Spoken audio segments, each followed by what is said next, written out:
Bismillahirrahmanirrahim. Assalamualaikum warahmatullahi wabarakatuh. Nama saya Muhammad Fadli Ibrahim dari kelas MKS 3C. Pada kesempatan kali ini, saya akan membahas tentang bank dan industri keuangan non-bank. Apa saja yang saya akan bahas? Mari kita simak videonya.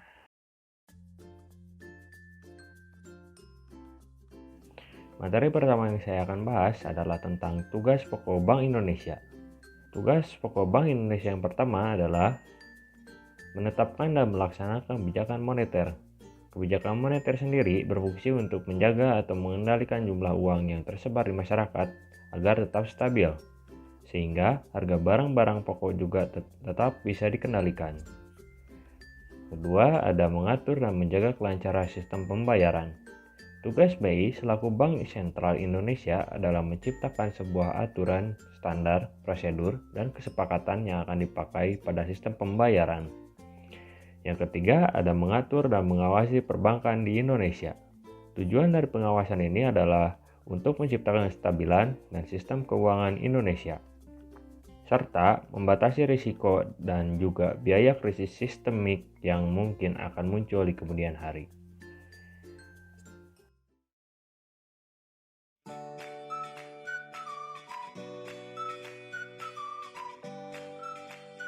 Yang selanjutnya, saya akan membahas tentang OJK, yaitu Otoritas Jasa Keuangan.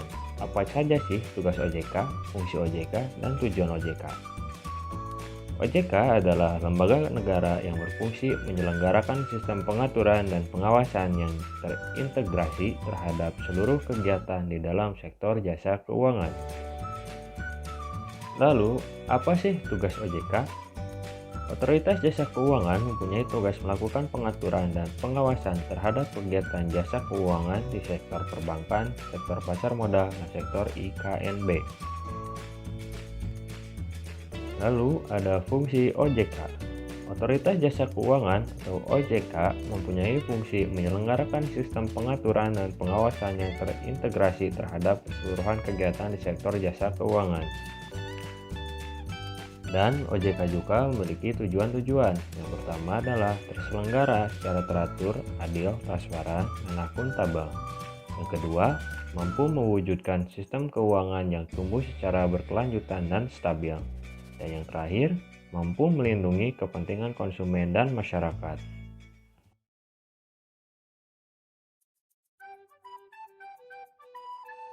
Materi yang selanjutnya, saya akan membahas tentang pasar modal syariah. Apa sih yang dimaksud dengan pasar modal syariah? Pasar modal syariah adalah instrumen keuangan jangka panjang yang mengelola perdagangan surat utang, saham, reksadana, dan menerapkan prinsip syariat sebagai landasan sistem kerjanya.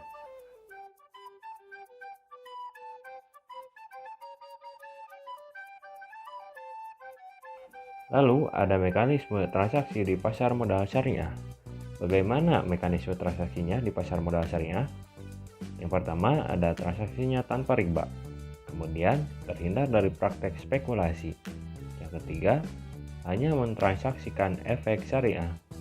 Keempat, emiten yang tergolong syariah. Dan yang terakhir, transaksi menggunakan akad.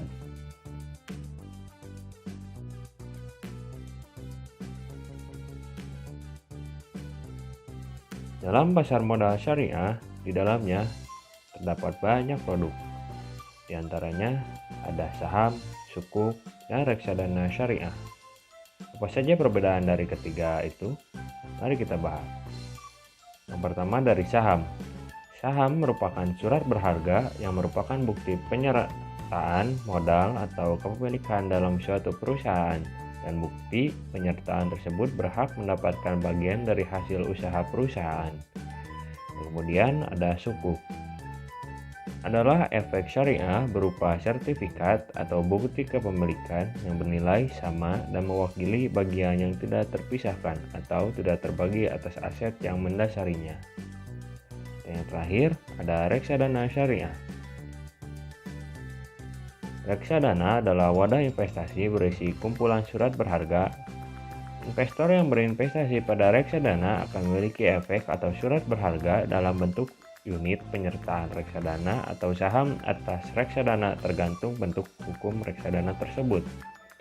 Reksadana dapat dikatakan sebagai reksadana syariah apabila memenuhi prinsip syariah di pasar modal, yaitu akad, cara pengelolaan, dan portofolionya tidak bertentangan dengan prinsip syariah di pasar modal.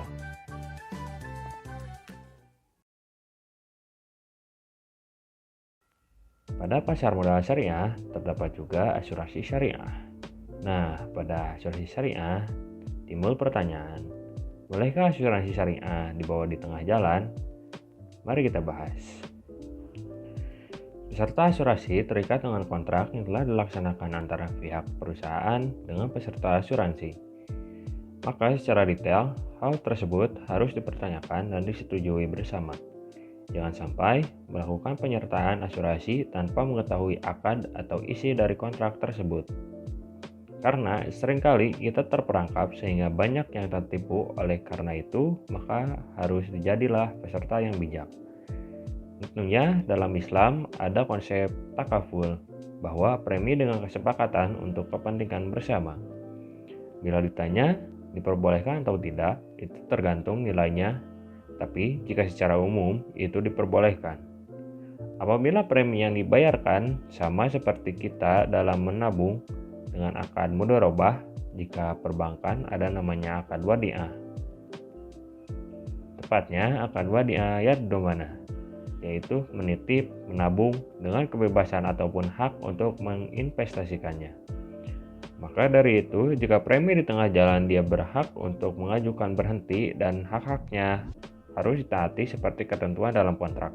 Apakah dia akan mendapatkan faedah dan mendapatkan dari premi yang dibayarkan, itu tentunya sesuai dengan klausul yang telah disepakati.